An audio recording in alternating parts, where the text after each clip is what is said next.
Welcome to Sports News. Nigerian table tennis player Ojo Onolakbo has joined Portuguese club ADC Pt.4 after signing a one-year deal. Onolakbo has been handed a target of winning the Portuguese Cup for the club, a feat Aruna Quadri achieved at Sporting Lisbon this year. Onolakbo has played for Sunshine Club of Akure and Marcozzi Club of Italy, where he emerged the 2014 champion of the Italian League.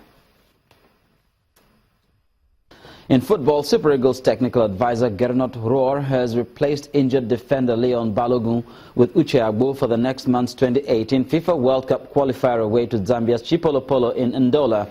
Balogun suffered a muscle strain in the first half of SV Mainz's 3-2 loss to Bayer Leverkusen in the Bundesliga last weekend. The centre-back was named in Nigeria's 23-man roster for the big match before picking an injury. Agbo, who plays for Spanish club Granada FC, has already been contacted by the German and his invitation letter sent by the Nigeria Football Federation. And in Europe, Sam Allardyce has confirmed he'll step down as England manager after just 2 months on the job. Well, he has actually stepped down already. The former Sunderland and Bolton Wanderers boss was forced out after a newspaper sting filmed him telling undercover reporters how to bend rules on third-party ownership of players. He was also accused of using his position to negotiate a £400,000 deal to address investors in a Far East firm. Former international Gareth Southgate is expected to take temporary charge for the 2018 World Cup qualifiers against Malta and Slovenia next month. And in the UEFA Champions League, Korean striker Son Heung-min continued his superb form to give Tottenham Hotspur their first win of the campaign at CSKA Moscow. Polish striker Kamil Glik scored late to help Monaco secure a point against Bayer Leverkusen. Borussia Dortmund forced champions Real Madrid to a thrilling 2-2 draw.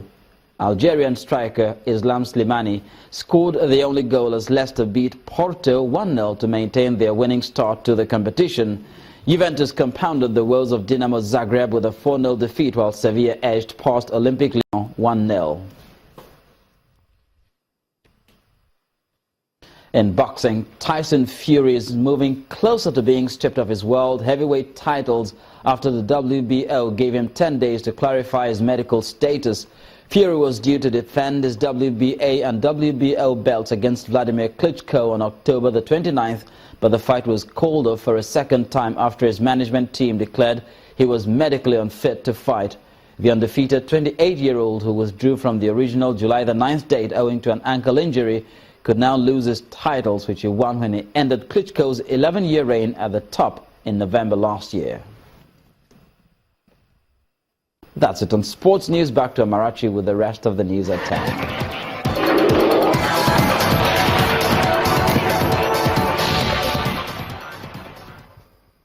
Justice came today for Islamist militant Ahmad al-Faqi al-Mahdi, a religious scholar said to have been behind the destruction of ancient shrines in the Malian city of Timbuktu.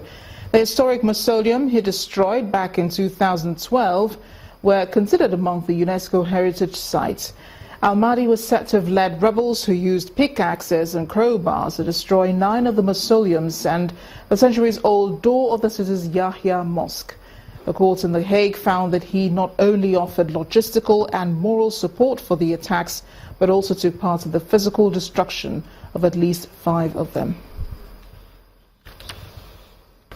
U.S. Republican candidate Donald Trump is unhappy with the moderator for last night's first presidential debate, Lester Holt. Trump accuses Holt of being tougher on him than on Hillary Clinton. He also complained about his microphone crackling and of being at a lower level than his opponents. Trump and Clinton had clashed over jobs, terrorism and race in a bitter television debate, estimated to have been watched by up to 100 million viewers.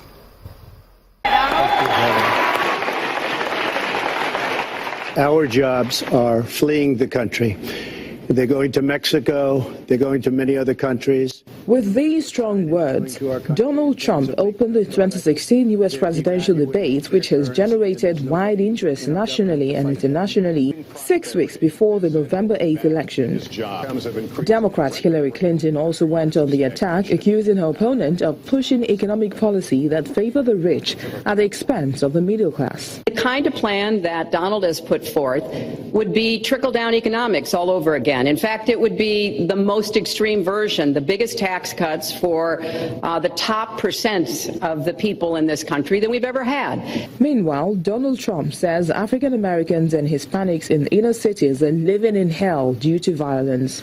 He also clashed with rival Hillary Clinton over police tactic and race. We have a situation where we have our inner cities, African Americans, Hispanics, are living in hell because it's so dangerous.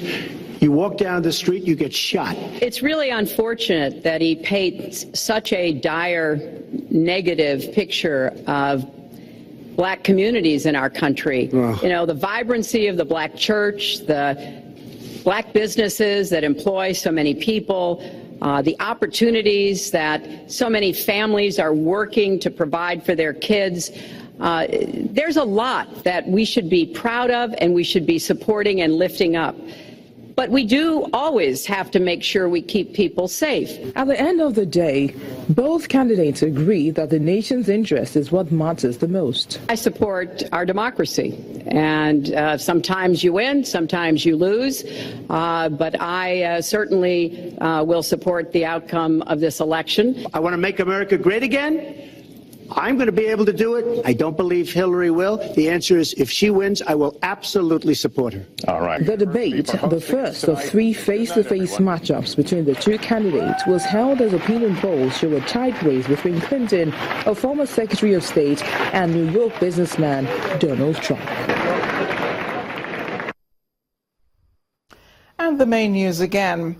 The Senate today opposed the sale of national assets by the federal government as a way out of economic recession. Lawmakers of the upper house effectively dismissed the Senate president's earlier recommendation that the executive should raise funds from the sale.